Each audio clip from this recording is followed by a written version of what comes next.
लग्न आणि लग्नासंबंधित अनेक अजब घटना समोर येत असतात। अशीच एक हैराण करणारी घटना समोर आली आहे। कानपूरमध्ये एका कपलचं लग्न ठरलं होतं। दोन्हीही परिवार श्रीमंत। अशात लग्नही कोट्यावधी रुपये खर्च करून शाही पद्धतीनं झालं। वरात विमानानं गोव्याला नेली गेली। एका मोठ्या रिसॉर्टमध्ये नवरा नवरीनं 7 फेरे घेतले। हे सगळं व्यवस्थित झालं, पण लग्नाच्या पहिल्या रात्री नवरीने नवरदेवाला असं काही सांगितलं की त्याच्या पायाखालची जमीनच सरकली, ज्यानंतर दोघांमधील वाद पोलीस स्टेशनमध्ये पोहोचला।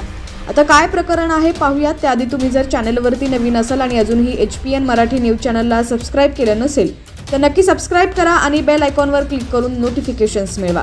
हीच बातमी तुम्ही फेसबुकवरती पाहत असाल तर आमच्या HPN मराठी न्यूज या फेसबुक पेजला देखील नक्की फॉलो करा। लग्नाच्या पहिली रात्री नवरदेवानं नवरीला सांगितलं की तिचं एका दुसऱ्या तरुणावर प्रेम आहे आणि तिने हे लग्न कुटुंबियांच्या दबावामुळे केलं। यानंतर कपलमध्ये वाद झाला। वाद पोलीस आणि नंतर कोर्टात पोहोचला। दोन्हीकडून आरोप प्रत्यारोप सुरू झाले। नवरदेवानं नवरीवर फसवणुकीचा आरोप केला तर नवरीनं नवरदेवावर मारहाण आणि हुंड्याचा आरोप केलेला आहे। हे प्रकरण 26 नोव्हेंबर 2021 पासून सुरू झालं होतं। कानपूरच्या आयुष खेमकाचं लग्न एका व्यापाऱ्याच्या मुलीसोबत झालं होतं। दोन्हीही कुटुंब श्रीमंत आणि एकाच जातीचे आहेत। लग्न शाही पद्धतीनं करण्यात आलं। पाहुण्यांना लग्नासाठी विमानानं गोव्याला नेण्यात आलं। आलिशान हॉटेलमध्ये व्यवस्था केली होती। पण आयुषचं म्हणणं आहे की लग्नानंतर नवरीनं त्याला सांगितलं की तिनं हे लग्न दबावात केलं आणि तिचं दुसऱ्या तरुणावर प्रेम आहे। याच्या काही दिवसांनी नवरीच्या प्रियकराचं तिच्या सासरी येणं जाणं सुरू झालं। आयुषनं पुरावा म्हणून CCTV फुटेज दाखवले। त्यामुळे पती पत्नीमध्ये वाद वाढला। आयुष म्हणाला की बदनामी होईल किंवा माझी इज्जत निघून जाईल म्हणून मी पत्नीची बाब कुणाला सांगितली नाही।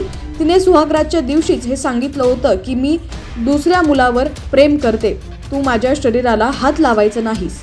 पण जेव्हा मी विरोध केला तेव्हा तिनं आत्महत्या करण्याची धमकी दिली। त्यानंतर मामा आणि नातेवाईकांना बोलावून मारहाण केली गेली। सोबतच घरातील दागिनेही घेऊन गेली। याबाबत आयुषने पोलिसात तक्रार दाखल केली आहे, पण पोलिसांनी काही कारवाई केली नाही, कारण आयुषच्या पत्नीचा मामा शहरातील मोठा व्यापारी आहे। उलट CCTV इत्यादी पुरावे गायब केले आणि जबाब देऊन फायनल रिपोर्ट लावला, ज्यावर आयुषनं कोर्टात अपील केलं।